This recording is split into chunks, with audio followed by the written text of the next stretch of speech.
If you are craving a slice of the truth, my buddy Richard tipped me off on this one. It is called the Pentagon Pizza Report Mystery. Can late night orders near the Pentagon really predict global conflicts? All the way from the Cold War to the Israel-Iran skirmish, we'll call it right now. We uncover the quirky clues behind what's happening. Is it a cheesy coincidence or is this a real signal of crisis?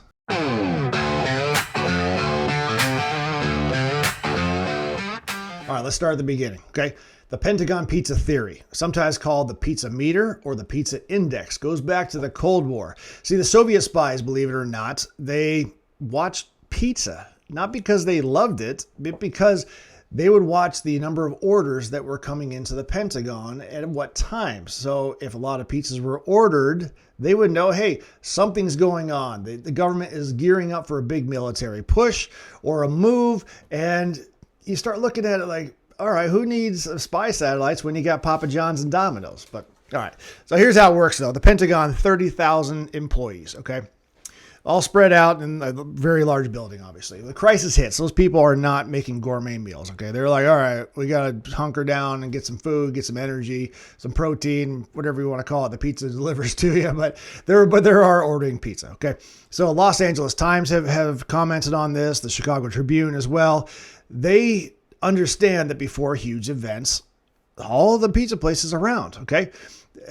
They say going back to Grenada, I wrote a few things down here. In 1990, the CIA ordered 21 pizzas in one night, just before Iraq invaded Kuwait, kicking off the Gulf War, of course. In 1991, before Operation Desert Storm, local pizzerias were slammed with orders. Now, the Pentagon does have food options within the Pentagon. Okay, you don't have to go out. You don't have to order pizza, but they have sushi. They got sandwiches. They got coffee shops, but some reports say they have no dedicated pizzeria. Now, some say they do. So find out. Put it in the comments if you know. If you've been to the Pentagon, you walk by a Domino's or a Pizza Hut, and you're like, hey, oh, look, there's one right there. Let me know in the comments. But from the reports, though, there's no pizza.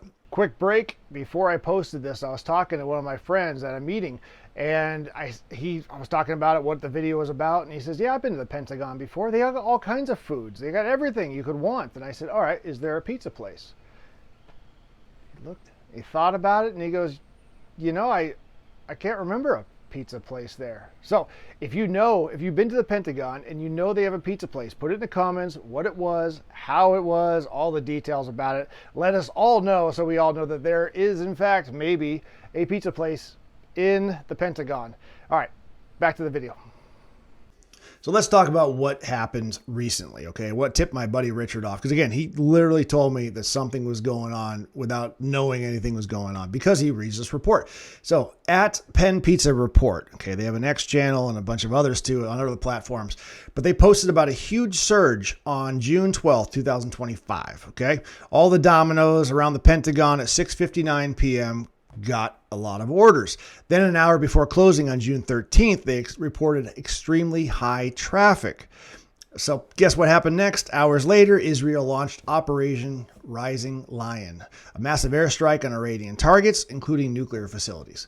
All right, so we're halfway joking on this, but as far as a national security concern, I mean, could you imagine people are watching this? They're watching the social media channels from other parts of the world, of course, other governments, other militaries, and they're watching our pizza index. And so if they see the spike, they're like, okay, something's going to happen. I mean, what do? You call in, hey, everybody, report to work real fast. Something's imminent happening. So I don't know. I mean, yeah, it's an interesting thing. I mean, if they've been right about the past, why are they not considered right about what's happening right now in the future? But anyway, Pentagon, you need to diversify your orders and you put a pizza place in there if there's not one in there, and start offering better options as far as that goes. So, but let's get real. I mean, if it's real or not. Are we just eating up a viral meme? I mean, the skeptics have some solid points. I mean, pizza could mean anything. It could be a college football game nearby. It could be staff meetings. It could be training. My other option is like, who pays for all this stuff? Okay, so you got restaurants inside. Are the employees paying for them or not? Or is it, are you online going, hey, can you give me the government credit card, please? I want to make this order online to Domino's real fast. Who's paying for all this stuff? It's something that maybe Doe should look at and say, all right, what kind of options do we have? And is it like the Air airport. Is the Pentagon like the airport where they supercharge you on everything? It's 3 or 4 times the amount that you find on the streets just because you're not supposed to go anywhere and you're locked in. You can't move. Anyway, so we're going to follow this story. It's kind of interesting. It really is. And for the sake of the world, I hope there is no more surges anytime soon of pizza orders around the Pentagon. And that's the truth between lines. Between